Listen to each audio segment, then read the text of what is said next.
Oh my gosh. Did you watch everything that came out in 2022? I did. My brain is dead. I can't even remember my own name.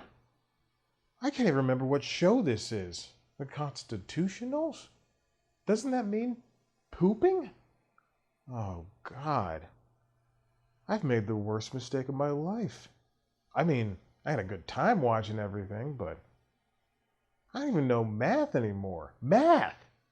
They told me that in high school and college and elementary school and middle school that I'd have to use math the rest of my life. Statistics? Algebra? Geometry? Oh boy, I've done it now. It's news time. Delivering to you the news you didn't know about, the news you didn't care about, and the news you didn't know you cared about. With host, Chad White. Now, here's that host, Chad White.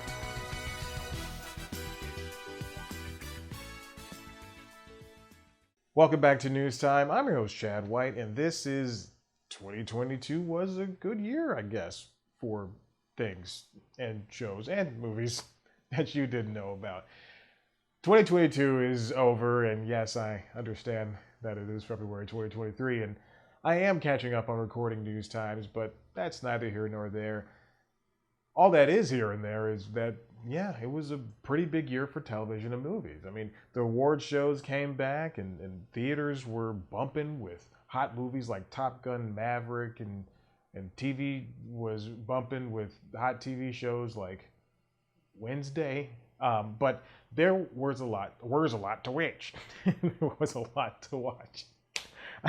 In case of point, I want to get down just two things that were really important in terms of the zeitgeist of the world. First things first, Everything Everywhere All at Once was a very interesting movie to come out at a time where I think it really needed to come out. You know, we have these movies starring people of color every so often that come out, and they're about the struggle and not being able to live in a world where the world doesn't want us. But Everything Everywhere All at Once came out and was a slap in the face of what those other movies are, those genre movies are. You can't really describe this movie without talking about things that happen within it. And I mean, really, if you haven't seen it, it's Michelle Yeoh and Ke Huy Quan and Stephanie, whose last name I'm forgetting.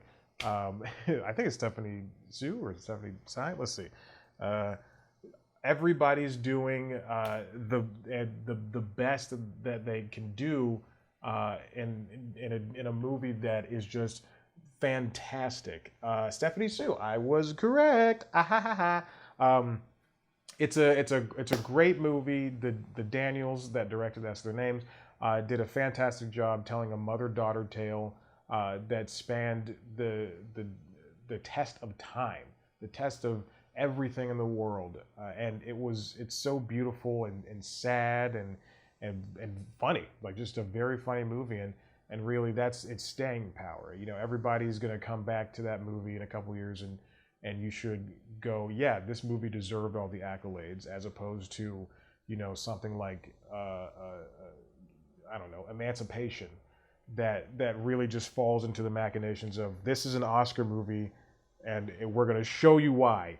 Everything Everywhere All at Once, A+. Now the same goes for, I don't know if you can hear the noise outside, but helicopter or plane flying by. Now, similarly on the TV front, The Rehearsal was a return to form for Nathan Fielder over on HBO.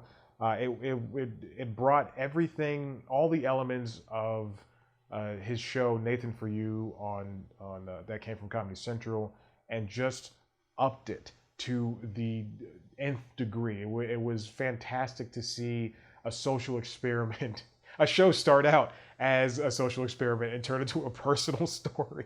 I'm laughing because it's insane. It's very funny and also kind of heartbreaking. A lot of people would probably use the word. I don't want to use that. I don't want to use the word that they use to describe it. But it's hard to watch a lot, and it really works for itself. And it doesn't care if you are enjoying it or It's posing moral questions that really, truthfully, people should not be exploring. It's a show. Just don't think any more about it. It's a fun show, and don't Google, is this an ethical thing for it to do? It's just the stupid thing a comedian does in the test of time. So Everything Everywhere All at Once and The Rehearsal were just two fantastic properties that I can't wait to revisit time and time again. Speaking of things you should revisit time and time again, you should subscribe and check out one of our other videos. Of course, you can head to the website cpluscomedy.com, where I talk to your favorite comedians. You can follow us on TikTok, Facebook, Instagram, and Twitter at cpluscomedy. Me on those platforms at Chad Black White. Listen to the Constitutionals podcast alongside Late Night Lately and LinkedIn Logs, wherever you get your podcasts. And I'm actually going to start rewatching everything from 2022 again. And then I'll get started on 2023. Okay, how do I find TV?